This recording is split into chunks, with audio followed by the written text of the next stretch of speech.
Hey, good evening. It's 10:16 p.m. May 6th, Saturday evening, and I just got out of the shower and I'm like kind of stretching out, thinking about, stuff, how I'm dealing with my issues and how do I make myself feel better? Like how do I spend my time, at least in my mind? Like what do I focus on?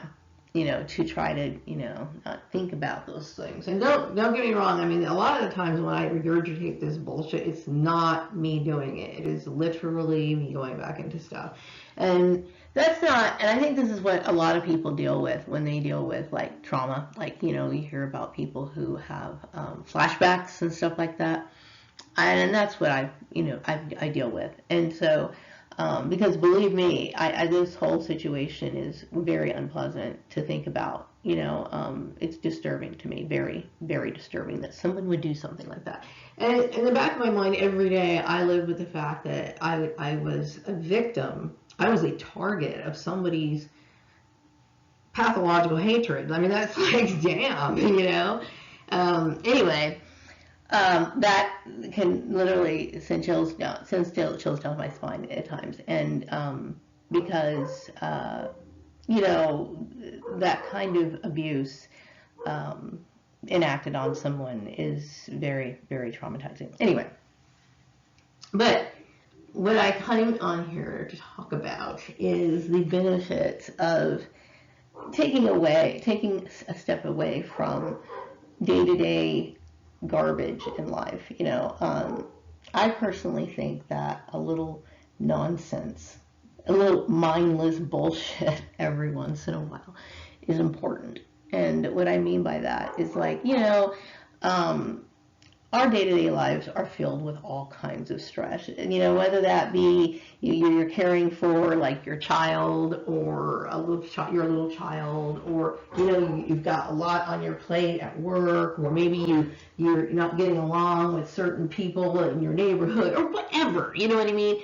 There's a lot of conflict and negative things that go on in life, like always. It's bills, it's this, it's that. People are struggling right now, and it's too much. It's too much for anyone to handle. It's a lot on a person. And then when you deal with something like what I dealt with, having people being turned against you and that kind of stuff, that is very, very disturbing. And to think those sort of things day in and day out, have nothing but negative on your mind, is bad for your health, overall, mentally. And when you start becoming mentally weak, then your body becomes mentally weak. You become filled with pains and aches, and and then you become afflicted with other kinds of diseases. It really does, start with the mind. But then again, when you have people who hate you, that's exactly what they want. They want you to fucking die, is what they want you to do. And so, because we live in a very dark, sadistic world filled with all kinds of pathological liars, twisted, weird people, perverts, child molesters, what do you call it? Covert murderers, blacklisters, human traffickers, whatever. We have a very dark world that we live in, very dark, and it's important to take our minds off of that. Now, there's certain things that I know when I was younger. I used to watch TV shows that would make my mom like just cringe. Like, I used to love watching Pee-wee's Playhouse when I was a teenager. And, for years, people have always said, just grow up, Marie. You act so goofy and everything. Somehow in my mind, I didn't really analyze my situation as a kid, but I always enjoyed humor, and perhaps that was my natural mechanism to step away from what was really going on in my life. And I do understand that I questioned a lot that was around me when I was younger. I questioned why, my mom would behave the way that she did, and the interaction that she had with my dad, and that sort of stuff. And sometimes, we look at things as a form of escape. And I thought, humor to me was my form of escape for many years. Since I was a kid, I always loved laughing. And, I remember kind of pissing off a lot of people when I was younger, because I had this friend that used to just make me laugh. We would laugh so hard. I mean, I would be like hyperventilating on the floor, gasping for air. But the thing is, and I know that annoys people. And the sad part is, the reason why it annoys people, because people wish that they could be happy. People want happiness so bad, and they do. They get a little bit irritated. It's not so much the noise, okay? Because you can be laughing to yourself. But there's times I remember laughing to myself, and people kind of look over at me like, it's just the fact that having intense enjoyment is, I would say, it's a very coveted thing, because we do live in a very miserable world. But anyway, I enjoy cartoons, and I enjoy, kid shows. I was thinking about watching some episodes of SpongeBob. Now, because I need nonsense. I don't need to think about this thing that triggers me to think about this thing. What can get my mind off of stuff and things that are pointless, that are very, they're not going to threaten me in my mind in any way. So that would be bullshit. Okay, so I'm thinking about maybe taking some time tomorrow and watching some old Nickelodeon cartoons that I watched when I was with my son many years ago. I miss getting up in the morning and watching SpongeBob. We would watch that show and just laugh our heads off. And there was another show I used to watch, Hey Arnold. I loved those 90s cartoons, and I think I'm going to revisit that. And, I understand that this particular network that I was in, who hated me, the pathological people hated me, and I'm not going to address any names, but I used to call it the collective before I knew who exactly was a part of the collective. It's difficult when you're in a racially mixed group of people. And, especially when you have white people involved in it, and this is not racial, but this is just pointing out the differences and the inability to understand other people, and everything that you do around a lot of white people, they don't understand it. They have this preconceived idea of you, and if you don't fit in that box, and they get kind of nervous, and they try to fit you in that box, even though, because to them, they don't really have any source of reference of what a person's supposed to be like. All they really know is that they've heard or they've seen TV shows or whatever. I don't know, okay? But the problem with it is that I have nothing against white people on that level. I will tell you, they do say things that are insensitive sometimes, but I understand where that can come from. But at the same time, when it gets to be oppressive, or people put expectations on me to look like them, or to tell me that I'm supposed to, wear my hair a certain way or whatever, I find that really offensive. Very offensive. We have white women in this community who probably would look better with brunette hair. Okay, not everybody can rock blonde hair and look good. Okay, and we know what we're talking. Everybody knows what we're talking about, but there's some people who do, and they're wearing their hair, and they know what's pointing them out, telling them how to wear their hair. No one's telling them that, I know a lot of white women who wear hair extensions, a lot of them. Okay, but nobody's picking them on them. So my point is, it's like, I'm not trying to hurt anyone's feelings. Not that I should care about your feelings, because there was likely no concern for mine. But anyway, it's the fact that you dehumanize a person by making it, telling somebody how to live and what kind of choices they're supposed to make. When it comes to my hair, I think that there's two styles that make sense to me. I grew up in a household where I was straightening my hair from as long as I can remember, because my mom straightened her hair for as long as she can remember. That was just something. I would say, I think Madam Walker created the hot comb, I think sometime in maybe the late 1800s or maybe the early 1900s. I don't know. I don't remember. But anyway, that was when we started, straightening our hair. And that's been something that we've been doing for over 100 something years, you know. And so, I think that a lot of women, black women, we deal with hair breakage. And I will tell you, I have never been somebody who was really,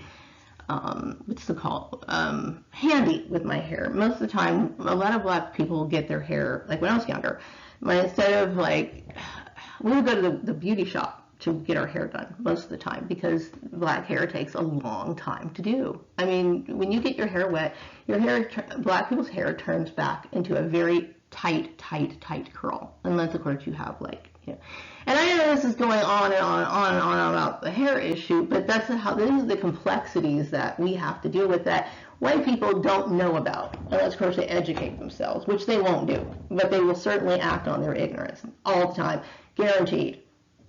Without fail. Okay. And so this is a situation that I found myself in. My hair does not look well and groomed, as it is, just as it is. There's a lot of choppy pieces, and people would say, oh, well, then just go get your haircut. I did get a haircut a few times in the past. And the problem is I have very little experience, hands-on experience with my hair. Now, I know this sounds crazy to a lot of people, but I really don't know how to do my hair.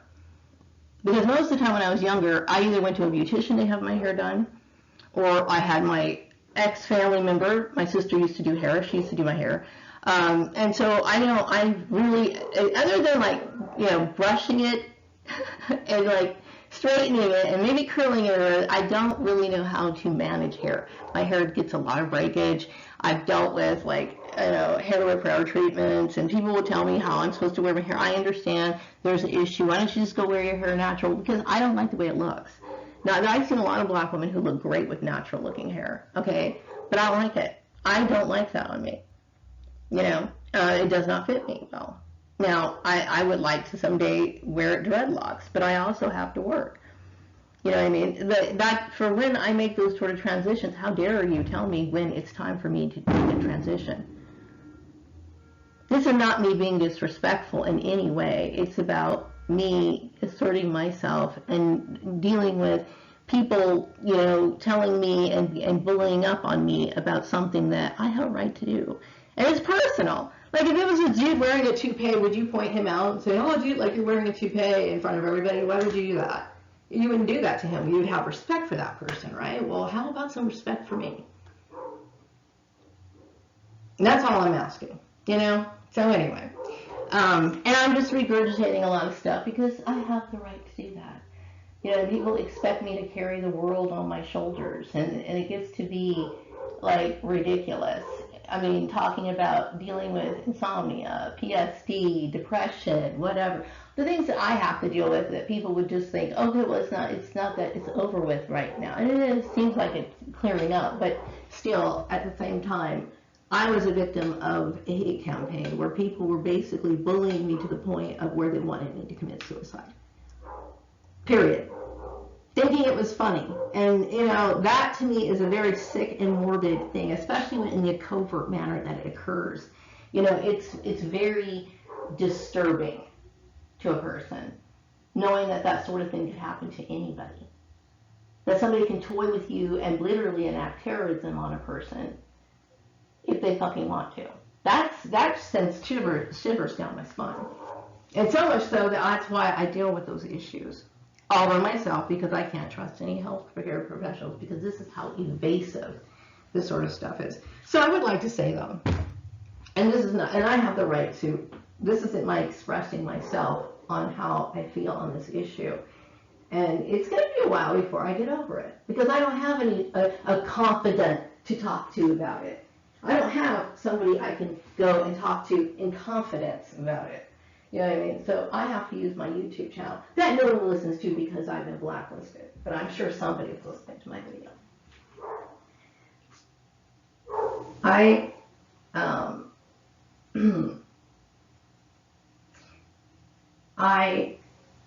like to enjoy my life to the best of my possible, to the best of my ability. Sorry. To the best of my ability. I want to, enjoy what's left. And I feel like so many years have been taken from me. in this, and not just this issue, but the other issues of, you know, the game playing. And I wish that never happened. It's a very sick feeling for me to know that somebody would do something that way, that to me. You know what I mean? It's like I feel like I have to live with that every day, and I feel like I never can like really trust people. It really does change you. It changes you. Okay, don't expect miracles to happen. You know, when I have to deal with this on my own. You know what I mean? There's a lot of things that I had to deal with and came to realize in this issue. You know, and so life can be pretty heavy for people, and when it gets heavy for people, you can react in several different ways. You know, some people who've been victims, and I really do believe that a lot of people who've been victims of multiple workplace mobbings, bullying at work, you know, I've mentioned this before. When people go postal, they never really go into why this person went postal. You ever notice that? They never really go into it. But I really do suspect that it's because somebody was playing these manipulative type games with a person. And the little taunting, the little whispering, that kind of stuff. And you're playing with somebody's life. You're playing with their source of income. You're playing with their future. Like it's a game. Okay? Like it's a game to them. And you're freaking this person out every day. So one day this person goes off on somebody, and I don't think that's right. I would never do such a thing. But I understand that this is probably what's going on. You know, because there's no other logical reason for why someone would do that. And I understand the little covert things that people do. I totally get it. I totally do. I totally get it. Anyway. So, yeah. You know, I'm somebody who has suffered from this disgusting, very dark world, and I try not to suffer as much as I possibly can because it can get to be too much. And so my breakaway from things would be things like cartoons, arts and crafts, whatever. You know, some sort of recreation and something that is peaceful and gentle on my mind instead of something that is abrasive, triggering, traumatizing, depressing, you know, dark, you know, whatever. You know, people don't really see it as deeply as I do. But I do understand that it is a deep situation. Okay? Like, I was a victim of a very big hate campaign. Okay? That's very serious. It's not something that people should just think, oh, she's making a big, no, I am not making a big deal out of that. I mean, I'm not making a big deal out of it to be making a big deal out of it. It is a very sick thing. And really, I hope that people start to understand that things like cyberbullying, I know they talk about it, and people watch these like cartoons, not cartoons, what do you call it, PSAs, public service announcements or whatever that they have about warning people of these sort of dangers and stuff like this. People listen to this, goes in one ear and out the other, but then they go in and they participate in the same stuff. Same thing with, like, they talk about bullying in school. I'm sure so many parents, like, sign consent forms so their kids could be educated on, like, bullying and everything else. And then these same people who are telling their kids about bullying are sitting here, like, on Facebook talking shit about how they want to fuck my life over. You see what I'm saying? It's just, I mean, I can only see people in a dark way now. I have a very hard time seeing any good in people. It gets very hard for me sometimes, you know. So I'm learning how to deal without them, like as much as I possibly can, because I can honestly tell you they cause a lot of problems, you know. And I am not bringing up the Bible in any way because I am not a Christian. I've already said this before, but I did have my foundations in the Bible when I was growing up because that was the mainstream religion as I was younger, and I wanted to learn about the Bible when I was a kid. But I know in the Bible it talks about how God regretted making men. He regretted making mankind, and I can see why, because humans are miserable. Wicked people. Wicked. Corrupt souls is what they are. And they don't even realize it. And they think of themselves as upstanding. I was looking at somebody, oh my God, I'm not going to say the person's name, okay? But, you know, I was just bored one day, like, when am I not, right? So I was looking up this particular person's name. This is a person that's lived in this community, okay? It's nobody famous or anything. Look at this person's name, okay? And they were talking, you know, they basically talk about who is a good person, like your worth. Like your worth as a person, and I guess I don't know, how did they describe it? It was almost like they were describing it as if, like, because they have this credit score, and they do this and this, that this is what makes them a good person. And I kept thinking, this is a fucking asshole. A bloodthirsty asshole. But he pays his bills on time.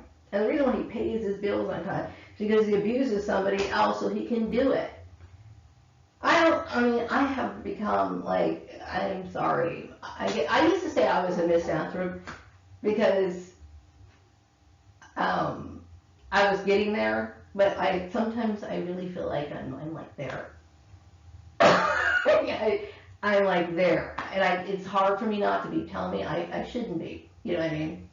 Anyway, I'm gonna get off this channel right now and get ready for bed because I'm tired, and I plan on just kind of, like, you know, relaxing tomorrow, meditating a little bit more, and getting more in touch with my inner child because this is very much needed, especially at this point in my life. Take care.